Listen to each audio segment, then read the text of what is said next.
Hello, my name's Anton, for those of you tuning into this video, and I run a countryside estate called Selgars. And about a year ago, we took it over, and it was always a dream of mine to be able to run courses here, leadership courses that offer something a bit different, where people can go into a deeper journey with themselves and with each other, and through the kind of, I guess, and look at their lives through a different lens, through the lens of nature connection and embodiment.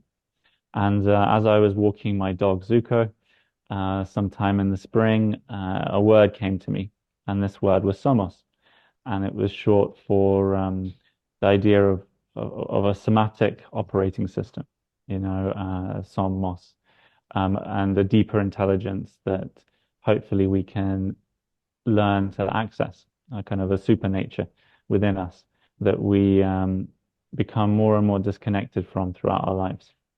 And then that word kind of really resonated with me, and I wrote a few things down, and I was thinking, okay, who could I facilitate this with and co-create this with? And then Kasha came to mind, and so I reached out. We jumped on a call, and we actually managed to run our first SOMOS program at the end of the year, kind of early November. And the plan is to do two programs a year and to continue to develop this concept of embodied and nature connected leadership.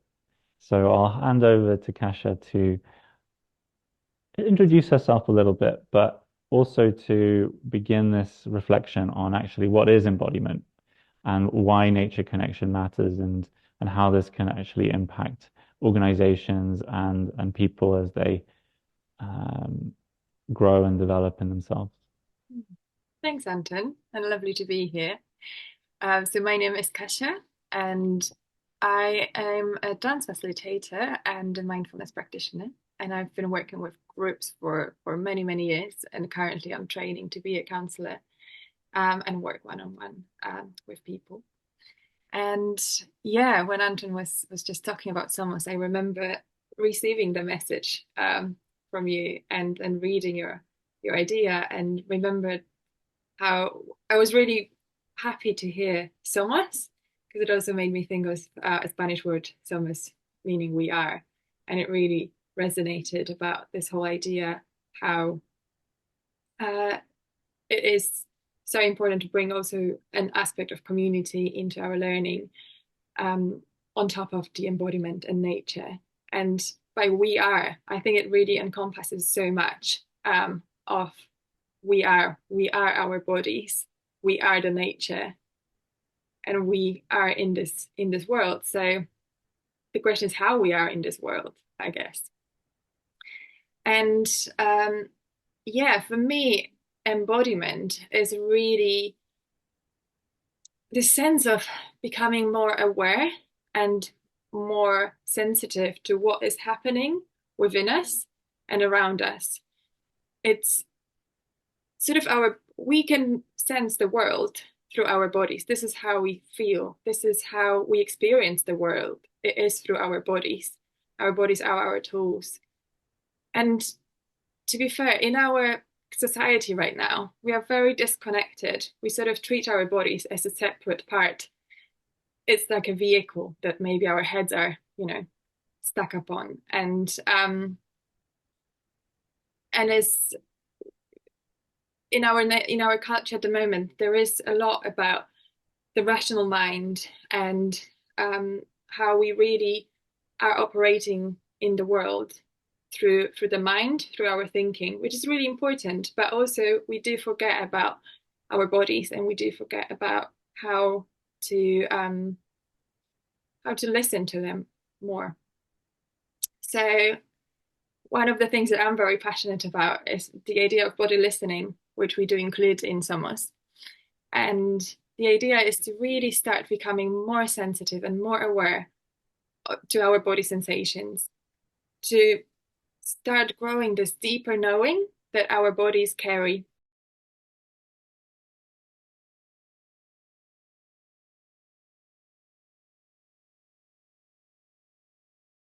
We also touch upon theory U, and I think this is a really valuable model that kind of I think fits into what nature connection and embodied practice and somatic facilitation really cultivates in us, which is an ability to step back from what we know and enter into the unknown and to learn to be comfortable with that. Because in the unknown, new things can emerge. You know, if we are locked into just one way of thinking, then there's nowhere else to go. And if things don't work out, we start to see things breaking down, then we're stuck. And so, how do we learn the practice of being able to let go of what we know and begin a process of unlearning and presencing, which is a big part of theory. So, would you like to share a bit about that? Yeah, I love the word presencing as well. It's a mix of being present and sensing. So again, what we talked about, being really attuned to our senses and allowing ourselves to be in a moment. So yeah, that I love the idea of, stepping out of the things we know and entering the unknown. And it can be scary, it can be really uncomfortable, because it does require a different way of being. And often I think we do actually run away almost from not knowing in life. We want the answers, we want quick fixes, we want to have solutions. And it is one way of doing things. But also Otto Scharmer says that if we keep addressing our problems with the same way we created them, we're not going to find we're not going to actually find any new ways of approaching that problem.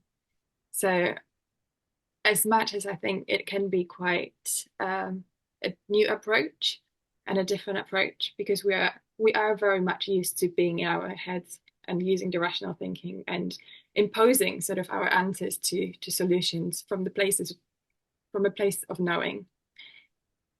So the invitation here is to start accessing this deeper knowing, this knowing that we may not be yet aware of, and really allowing the answer to come from within us, from our bodies.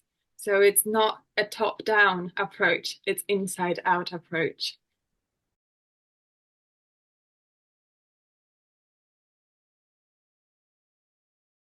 So, I remember when I was in my early teens, I was the classic kind of left brain, needing something to prove, kind of like everything in my head. And inevitably, I burnt out because actually I wouldn't admit to myself that I was stressed, that I was insecure, that I was uh, actually not so confident and sure about what I was doing. Of course, this was the start of my career. I knew nothing. But I'd learned in life to kind of tell myself this positive story of I can do anything, let's go, let's go. And more and more, I was starting to carry a huge amount of stress and insecurity and uncertainty. And eventually that has to come out. It comes out in sickness and illness. It comes out in um, your relationships, breakups, breakup in business partnerships, breakup in your personal romantic partnerships.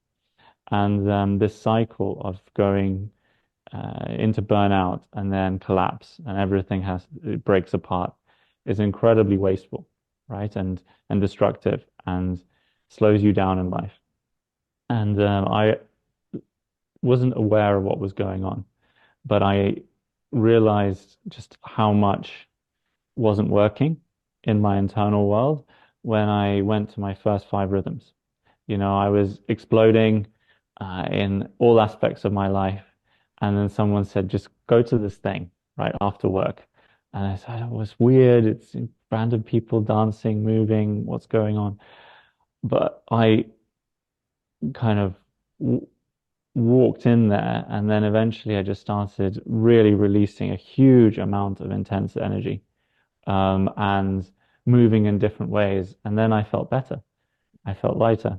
And then yeah, I realized there was something there. There was a um, also a confidence that movement gave me in my life that I wasn't finding anywhere else.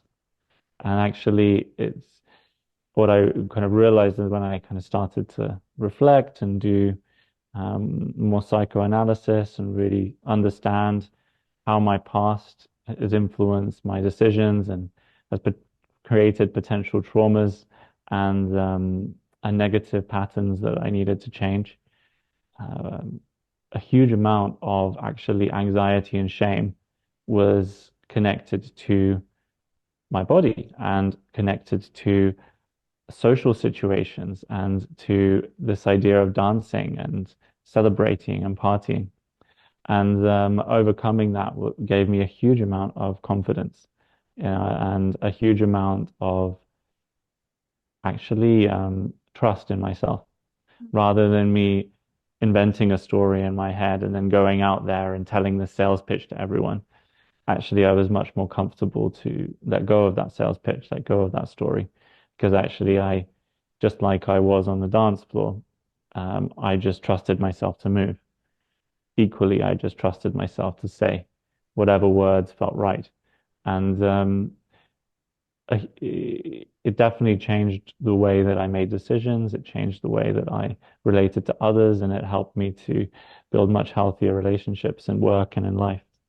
And so, when I think about why introduce something like SOMOS to the world, when there's lots of leadership courses and programs, is to is is just to bring this added layer to what already exists.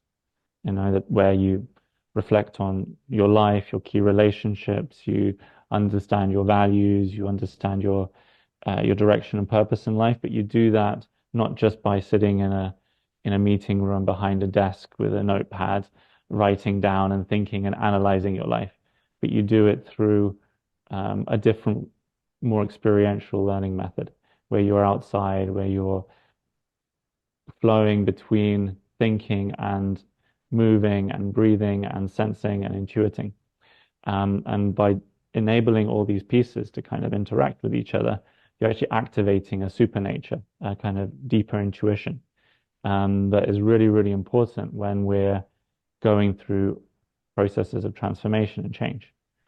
Because it can be quite easy just to jump on the next story that we tell ourselves rather than actually healing some of the trauma and the wounds, identifying how certain situations in our past have impacted our behavior and has actually created uh, unhealthy patterns, both in our psychology but also our physiology. And I think that's something that we discuss and touch upon in SOMOS, which is different from other personal development or leadership programs. So I was also reminded of one of our participants from our first edition of SOMOS in autumn last year, who after we did a slow mindful walking on the grounds of Selgers in the morning, he reflected how very often he was told to slow down. Somebody was telling me, "Yeah, Will, you need to slow down," and he said he didn't really understand what that means until we had that walk, and he realized how he's running through his life and what a different experience it was to be more present, to slow down, to actually walk very slowly, to hear the birds, to smell the air, to feel the air on your skin. And yeah, it really stayed with me because I'm aware of myself as well, how much I can run physically almost, like how fast I walk. Um, but also how many things are happening, and it is a very fast-paced world and environment. And a very simple thing that when I catch myself is this idea of awareness and choice. Um, that when I catch myself running through a street, I choose to slow down. And what happens in my body, it's an incredible shift.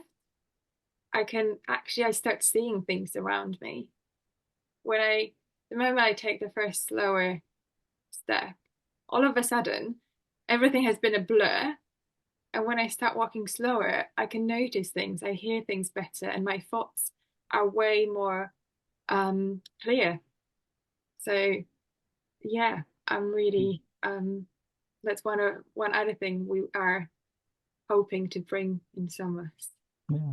And It's funny to think about what are the leadership tools of this kind of next generation. And I think that the skill of slowing down and the skill of being able to sense when is the time to go and when is it time to slow down, to reflect, to pause, to admit to oneself that maybe you might be lost or going in the wrong direction. And that's a very challenging thing to do when we're always needing to go faster and faster and further and further. And I think that this is relevant to all generations, but in particular to this new generation that's been brought up on the internet and TikTok and all of these things where our attention is constantly being bounced around in a million different places and directions. To be able to actually not just react in our lives or not just numb and kind of, I guess, escape, but actually to come into ourselves and be able to choose, not just have things chosen for us. That is at the core of leadership. And how do we cultivate leadership? It's not just about teaching confidence and how to present and how to force. It's also about teaching how to slow down, admit when you've made a mistake or when things aren't going right, and to be able to also come back to the simple, beautiful things that make life worth living. And we can get so caught up in our to-do lists and in our goals and reaching our goals and competing in the world that we forget how to appreciate and how to fall in love with being alive.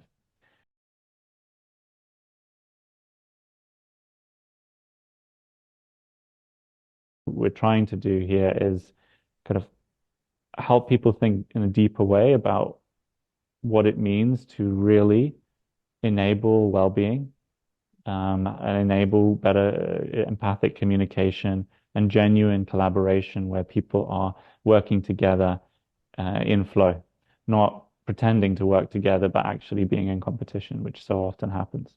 And within all of that, there is also this opportunity to have a deeper dialogue around the wider systemic challenges that we face. And I think all of us can see that the world is not necessarily heading in a rosy direction. And coming to terms with actually a lot of the huge amounts of information that we're getting about conflict, climate crises, around negative news, and how we come to process that within ourselves, let go of all of those heavy systemic things that we're a part of. And often we have to live within systems that we might not think are actually serving the health of our planet or even ourselves, but we still need to make a living. We still need to fit into corporate structures and so forth. And so I think there's an opportunity in a space to go beyond just how do we collaborate and communicate better, how do we stay healthy in ourselves, but also how do we feel part of a wider systemic change, and even in small ways make a contribution where we can feel hopeful about the future. And I think that's a piece that we touch upon as well. yeah, come and experience the beautiful lands of Selgris, the immersion in wonderful land where we can just take some slow walks, hear the birds sing, and yeah, just be together and learn from each other over these 4 days. What are the dates again, Anton? They are the 1st weekend of July, the Thursday to the Sunday, and I think it's the third. Let me just check quickly. Go on selgars.org/somos and then click spring program. And I think it's the 3rd to the 7th of April. Great. Looking forward to seeing 4th to the 7th of April. There you go. you. Unless you want to come a day early. So yeah.